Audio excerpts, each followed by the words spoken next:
Deci, de multă vreme ne punem întrebările cum să explicăm ce înseamnă fracturarea hidraulică, pentru că sunt mulți oameni care sunt, să zicem, interesați de aspect, dar poate nu au pregătire științifică.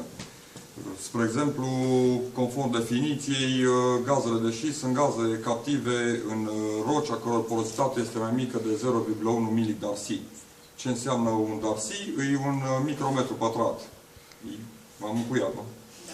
Și atunci am zis să facem o interfață în ce înseamnă partea tehnică și o parte, să zicem, experimentală, astfel încât să poată fi reprodusă de oricine acasă, să o înțeleagă și o persoană care, să zicem, o minimă inclinație tehnică, dar și cei care nu au inclinație tehnice, pentru că e cunoscut că sunt mulți, ce știu, profesori de limbi străine sau de biologie sau, ce știu, juriști sau persoane care chiar nu au o pregătire, să zicem, universitară. Cei mai afectați de chestia asta în prima fază vor fi țăranii, care nu au nici atâta pregătire. Și atunci, din respect pentru toată lumea, să concep un experiment care să explice ce înseamnă, de fapt, fracturarea hidraulică. Și mă gândeam să facem ceva de genul cu niște ingrediente care le are toată lumea în casă.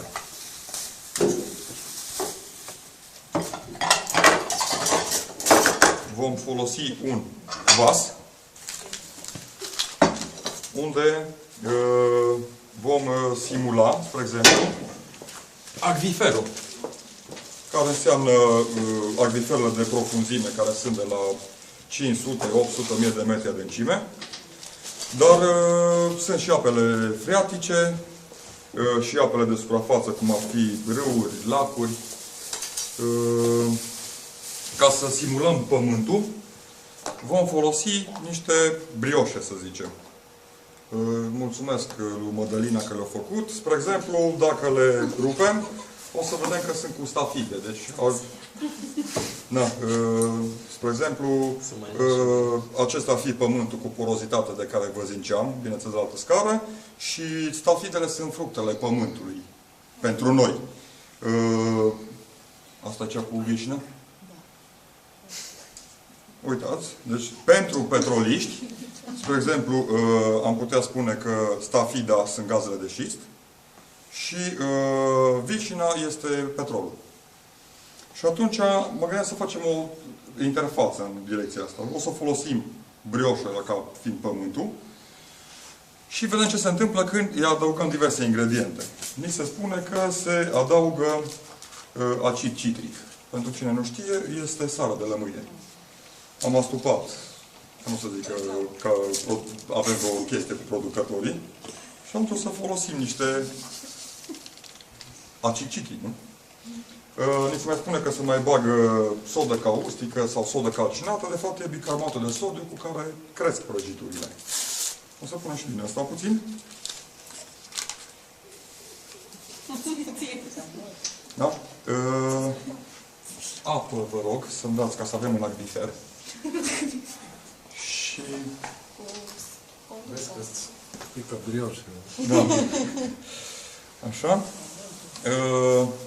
Ni se mai spune că se folosește nisip.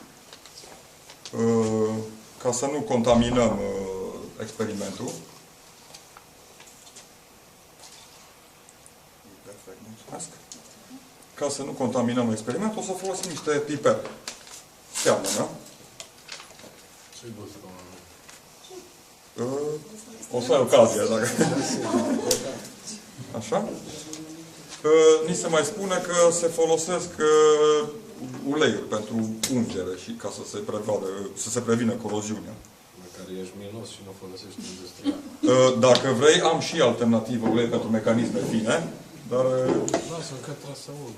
Da. Ni se mai spune că se folosește gumă goară, caragenan, le găsim în ketchup-uri. Și o să pun și puțin ketchup. Glutamat de sodiu. Se mai folosesc substanțe tensioactive, care le găsim în șampoane, în geluri de duș.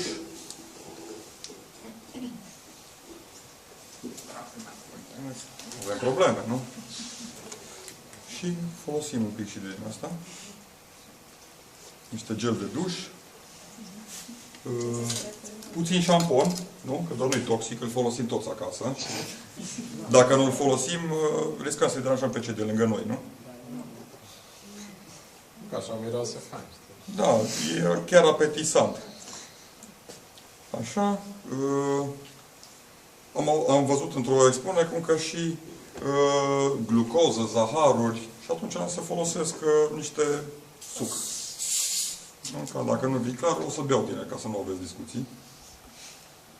Și substanțe spumogene. Ups. Zi și făcut. Mi se mai spune că se întâmplă la presiuni de sute de atmosfere. Aveam și o pompă pe aici de bicicletă. Așa. Și o să facem, să zicem, un pic de presiune. Da? La întâmplare, să zicem, da? Dar nu se întâmplă nimic. Și atunci, ce înseamnă, de fapt, fracturarea hidraulică? Păi, fracturarea hidraulică înseamnă că se montează două conuri, două fuzee, pe gura sondei și se umple instalația cu lichid. Lichid care îl puteți vedea aici. O să facem și noi la fel. Să vedem unde mai găsim. Așa. Și ce se mai întâmplă în plus? Conform unui brevet de invenție din 84, se folosește pulbere de cupru. Nu se folosește niște boia.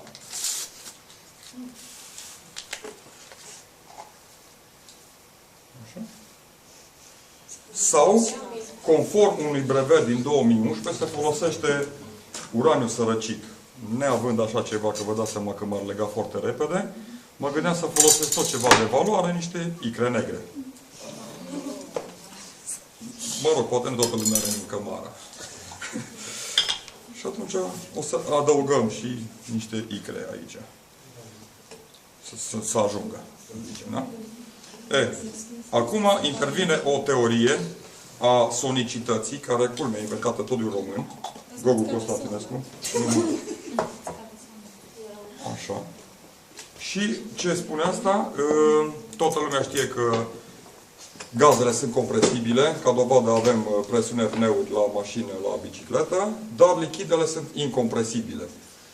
Teoria sonicității ne spune condițiile în care lichidele sunt compresibile. Și atunci, cu ajutorul unei unde de presiune, ele pot fi, proprietăților fizice și mecanice pot fi transferate din zona de stare de agregare lichidă spre cea de agregare solidă. Astfel că, în cazul pulberii de cupru, unda de presiune ajunge până la 100.000 de atmosfere, iar în cazul uraniului sărăcit până la 600.000 de atmosfere. Mecanismul este de coacționare explozivă folosind explozivi brizanți, care ard cu viteză de peste 5 km pe secundă sau cu ajutorul unor cuplaje inductive. O să simulez unda de presiune cu un capac. Și în momentul în care îi dau o undă, se vede treaba că am contaminat și acviferul, și pământul, și toată supa asta de aici. Și acum, pentru cine e interesat, o să-l rog să-și aleagă singur stafidele și să vedem dacă are curaj să le mănânce. Mulțumesc!